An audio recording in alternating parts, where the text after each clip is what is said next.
Bonjour à tous, c'est parti pour une nouvelle vidéo. Aujourd'hui j'ai envie de vous présenter quelques-unes de mes dernières lectures qui m'ont particulièrement plu.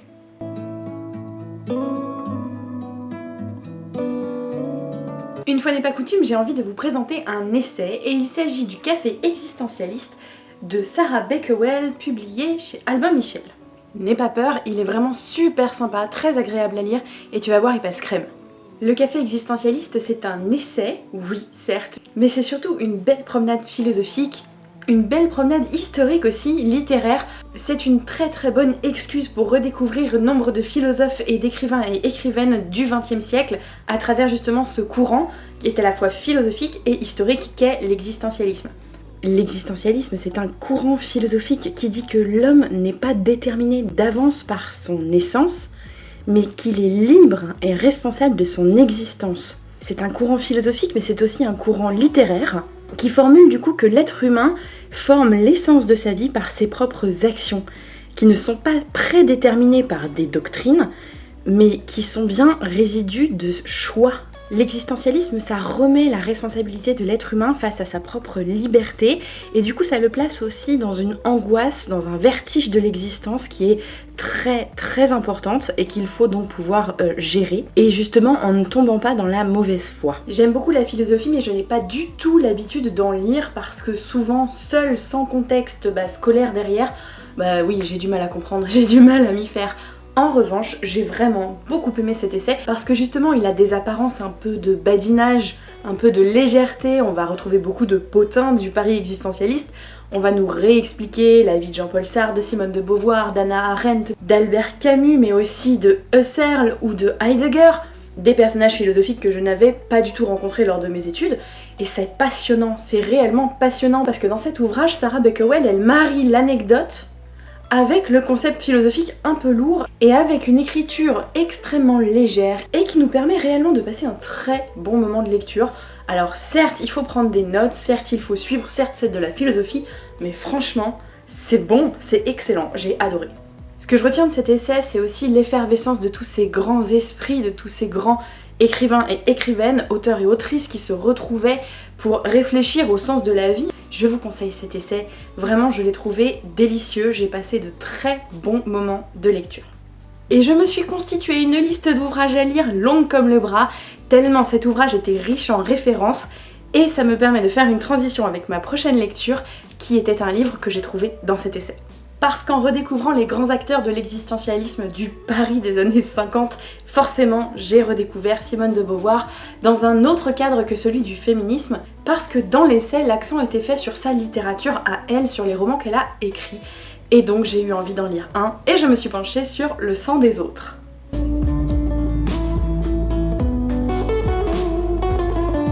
Le sang des autres, c'est un roman qui nous place dans le Paris des années 30 à 50, sachant que, dans ce roman, la guerre ne commence pas en 39. Parce que la Seconde Guerre mondiale en Europe, elle n'a pas commencé en 39 quand les Français et les Anglais ont déclaré la guerre, elle a largement commencé avant, et justement, dans ce roman, on se situe dans la peau de personnages français qui ont affaire avec cette question de l'entrée en guerre.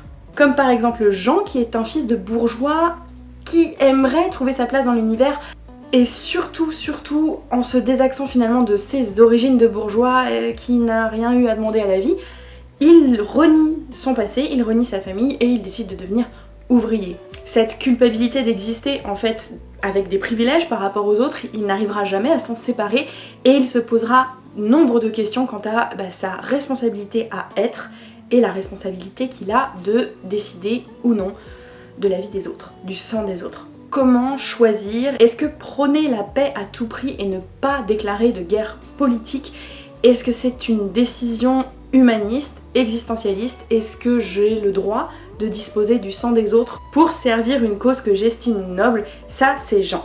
Ensuite, de l'autre côté, vous avez Hélène qui, elle, est là pour représenter l'envie de choisir, justement en opposition avec Jean qui ne sait comment gérer cette culpabilité qu'il a envers les autres.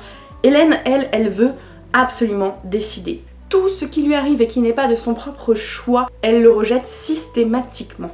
C'est-à-dire que même si on doit lui dire « mais je t'avais prévenu », elle dira « oui, mais au moins moi j'ai choisi ». Alors ça fait un personnage qui peut peut nous paraître un peu insupportable, mais au contraire, Hélène, c'est une sacrée bonne femme, une nana comme on aimerait en voir beaucoup plus en littérature. Et ça m'étonne pas, parce que c'est Simone de Beauvoir qui a écrit ce roman, et là, la Hélène, on sait d'où elle vient, en termes de philosophie et d'engagement politique, on sait d'où vient son autrice. Well done, Simone. Certes, son écriture est assez particulière et il vous faudra vous armer de courage pour dépasser le premier chapitre et les premières pages qui sont un peu abruptes, puisque la narration est un petit peu particulière. En revanche, vous y prendrez un pied mais phénoménal, parce que justement c'est un roman qui porte du sens, qui porte une réflexion, qui porte une philosophie existentialiste très forte et qui vous permettra, vous, en tant que lecteur et lectrice, de faire votre chemin, de faire votre propre chemin de réflexion à travers les parcours de Jean et d'Hélène. Dans Le sang des autres, on va aussi vous parler de communisme, de lutte des classes, de représentation sociale, à travers Jean, à travers son combat, ses interrogations, ses erreurs et ses failles. C'est un roman qui nous permet tellement de réflexion, il est extrêmement riche et pourtant je le trouve, malgré son écriture particulière, parfaitement accessible. Je vous encourage réellement à le lire.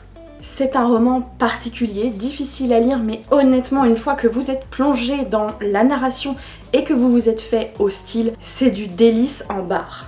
J'ai été charmée tant par l'écriture que par les convictions inscrites à l'intérieur de ces pages. Je vous le recommande grandement, c'était un très grand moment de lecture. On va enchaîner sur quelque chose de bien plus léger et on va parler d'un manga.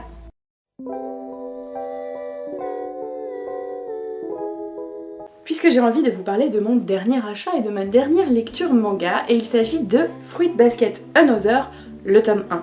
Il s'agit d'une série annexe à la série bien connue des mangas Fruit Basket, qui est une série de mangas en 23 tomes, qui est une série de mon enfance que j'ai absolument adorée et qui me fait vivre des orages et des tempêtes d'émotions à chaque fois que je le relis.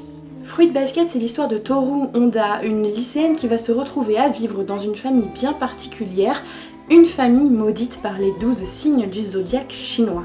Dans cette famille, chaque membre possédé par un des signes du zodiaque va se transformer en animal au moindre contact avec le sexe opposé. C'est une série qui véhicule des valeurs extrêmement positives comme la bienveillance, l'entraide, le courage, reconnaître ses faiblesses et ses blessures pour pouvoir les guérir et les dépasser. C'est une série qui véhicule beaucoup de beaux messages. D'autres un petit peu plus gênants, comme par exemple la représentation de la femme dans le cadre domestique qui n'est pas forcément excellent.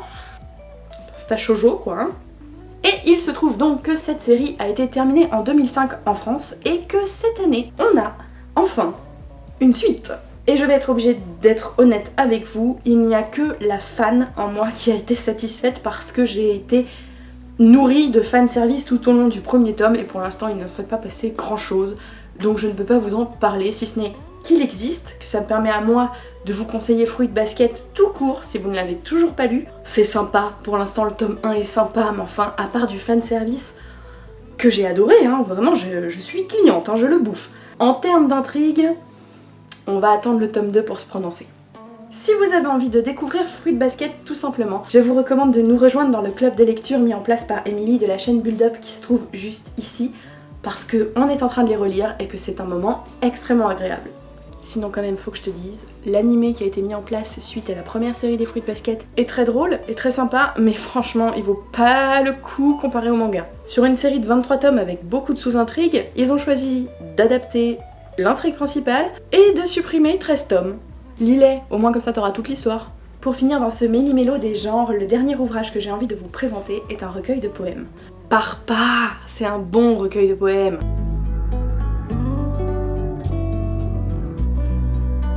Parce que j'ai envie de vous parler de Marceline Desbordes-Valmore. T'inquiète, moi non plus je connaissais pas du tout. C'est bientôt le salon du livre. Et le salon du livre cette année met en avant les lettres russes. Dans ma tête à moi, ça a sonné Tolstoï, Dostoïevski, pas une seule femme dans ma tête. Je n'ai pas réussi à en sortir une seule.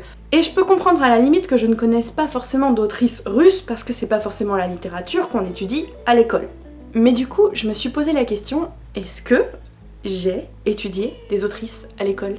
Et la réponse a été non. Ce constat assez douloureux a influencé mes choix ces derniers temps et la façon dont je regardais les recommandations qu'on me faisait sur internet. Et c'est là que toi, internaute, tu es intervenu parce que tu m'as conseillé il y a quelques temps Marceline Desbordes-Valmore, et sans toi je n'aurais jamais pu avoir ce coup de foudre absolument incroyable pour cette autrice. C'est une autrice qui a inspiré directement Verlaine, Rimbaud, Nerval, Baudelaire. C'est une femme qui apparaît partout dans les correspondances de nos grands auteurs du 19e siècle et pourtant elle n'apparaît nulle part dans nos manuels scolaires.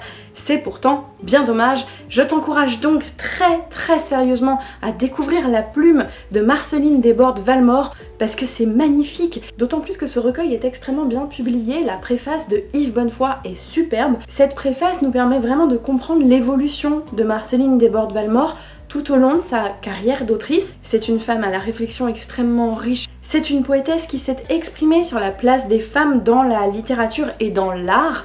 Je vous invite vraiment à découvrir celle que Yves Bonnefoy appelle la première voix authentique de la poésie féminine des temps modernes dans notre langue.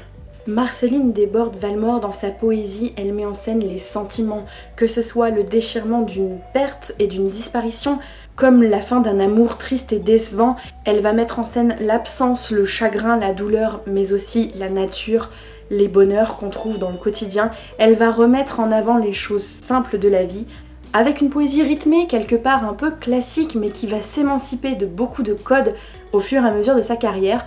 Et si vous lisez le recueil en entier, vous pourrez absolument voir cette évolution. C'est ça qui est très intéressant dans ce livre-là en particulier. J'ai voulu ce matin te rapporter des roses, mais j'en avais tant pris dans mes ceintures closes que les nœuds trop serrés n'ont pu les contenir. Les nœuds ont éclaté, les roses envolées dans le vent à la mer s'en sont toutes allées. Elles ont suivi l'eau pour ne plus revenir. La vague en a paru rouge et comme enflammée. Ce soir, ma robe encore en est toute embaumée.